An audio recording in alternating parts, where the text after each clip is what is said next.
Je peux maintenant parler. Amen. Alors, beaucoup de gens posent la question, elle est d'où, elle est d'où, elle est qui? Même des gens me posent la question, même sur ses cheveux. Est-ce que ce sont ses vrais cheveux? Mais les Congolais, nous sommes graves, hein? Même les cheveux de quelqu'un, vous suivez. Elle est malienne, elle a aussi des origines libanaises, donc c'est un mélange comme moi aussi. Alors j'ai quelque chose à vous dire. Alors pour ne pas aller de travers, j'ai préféré écrire afin d'être concis et d'être clair parce que il est bon vraiment que je vous raconte comment on s'est rencontrés. Amen. Hein?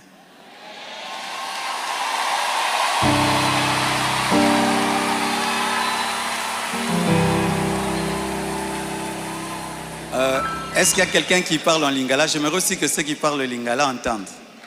Qui interprète bien le lingala et qui est bien habillé?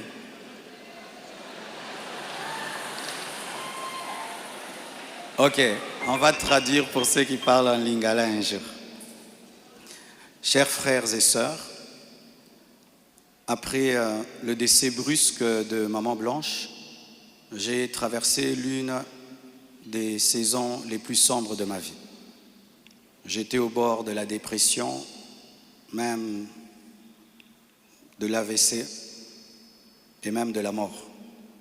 Mais beaucoup ne s'en sont pas rendus compte, car je faisais l'effort de rester fort pour vous encourager et pour que l'Église ne devienne pas un lieu de deuil permanent.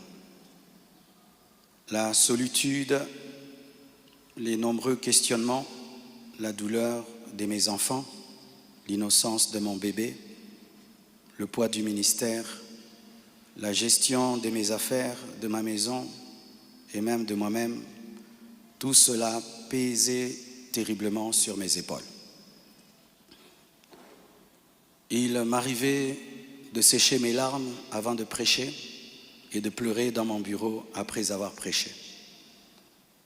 Dans cette épreuve, le pasteur Ézéchiel Moulumba, un ami d'enfance et fils du même père spirituel, me parla un jour de sa fille Esther.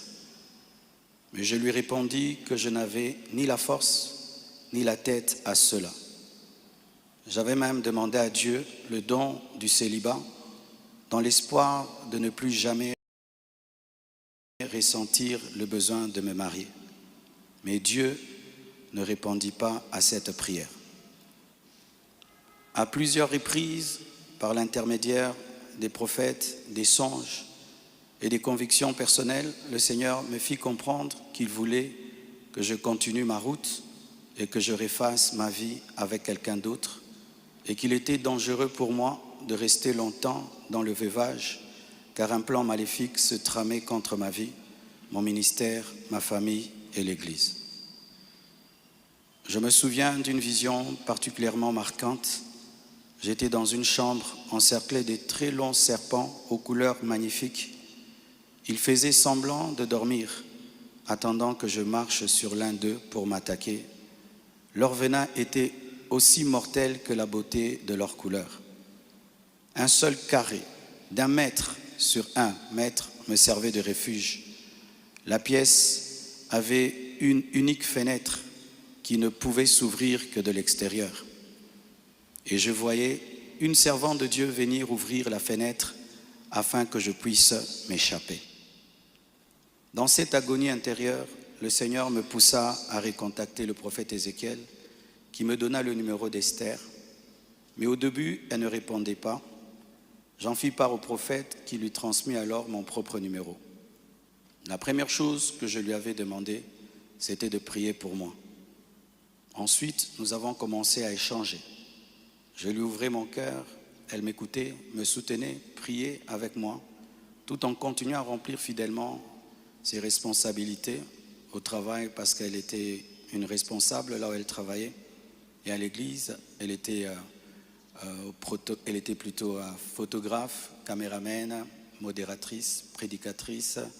Elle était diaconesse et elle était consacrée pasteur. Et Elle continue à remplir fidèlement ses responsabilités au travail à l'église, même très tard la nuit quand j'avais des insomnies et malgré le décalage horaire de 5 et 6 heures. Au fil du temps, une relation sincère est née. Une flamme s'est allumée et dans mon cœur, j'ai eu l'assurance que c'était elle. J'en ai parlé à son pasteur, à mes parents, à mes pères spirituels et à mes amis, afin de ne rien faire sans rédévabilité, conseil et prière des autres. Même mes enfants ont été associés. Ils ont souhaité la rencontrer, ce qui s'est fait selon le timing de Dieu à Bruxelles. Le Seigneur m'avait parlé d'une période d'1 an. Il ne l'a pas dit qu'à moi, mais à d'autres, y compris certains d'entre vous. Plusieurs ont même reçu des détails précis la concernant, ce qui confirmait ma direction. C'est pourquoi le mariage a été célébré le mercredi 23 juillet en Belgique. J'aurais aimé qu'il ait lieu à Kinshasa, mais cela aurait été trop coûteux et compliqué à organiser. Je comprends que certains aient été surpris ou même blessés par cette démarche qu'ils trouvent très rapide, mais sachez que pour vous, c'est une année. Mais moi, j'ai senti que j'ai fait 3 ans, tellement que c'était terrible, mais je ne pouvais pas, sur cette chair, vous relater ma vie.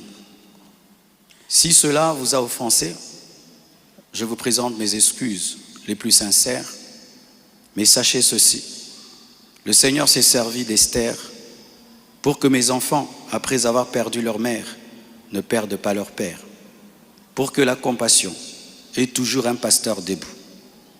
Je l'aime profondément.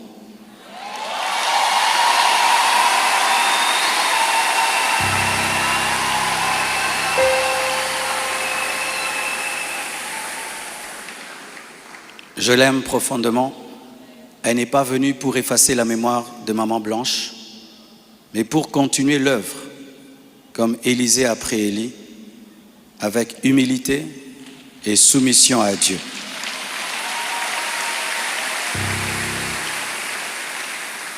Priez pour elle, elle est étrangère, c'est sa première fois d'être au Congo. Elle a eu le baptême de 4 heures du temps d'embouteillage. Et aujourd'hui, Dieu a fait grâce, il fait froid. Je lui ai dit, tu sens le froid quand même? Elle a dit, mais c'est climatisé. J'ai dit, non, c'est le vent. Priez pour elle, portez-la dans vos cœurs, comme vous m'avez toujours porté dans les vôtres. Demeurez en paix et continuez à prier pour nous, pour toutes ces certaines choses que vous entendez. Je vais clarifier ça progressivement avec le temps de Dieu, dans l'amour, dans le pardon et dans la sagesse, sans rancune. Et merci de tout cœur et que Dieu vous bénisse abondamment.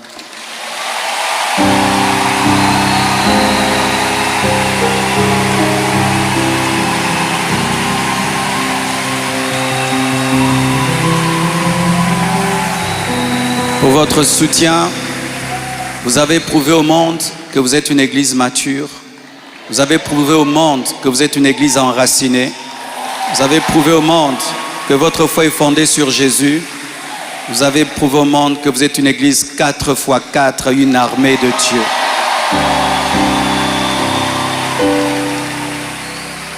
Des fois, j'ai dit à Dieu, tu as beaucoup de serviteurs, pourquoi tout ça c'est moi? Il y a beaucoup d'églises au Congo, pourquoi la compassion, la pluie, les écrans qui tombent sur les gens? Mais nous avons une grande destinée. Un jour, nous comprendrons pourquoi tout ça. Alléluia. Aujourd'hui, nous voulons que vous puissiez prier pour nous. On a prié pour nous à Bruxelles, mais votre prière me manquait. Priez pour nous, s'il vous plaît.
Alléluia.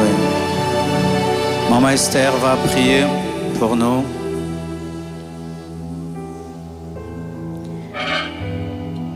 Seigneur, nous voulons te rendre grâce ce matin pour cette première journée, ce premier matin des 25 matins.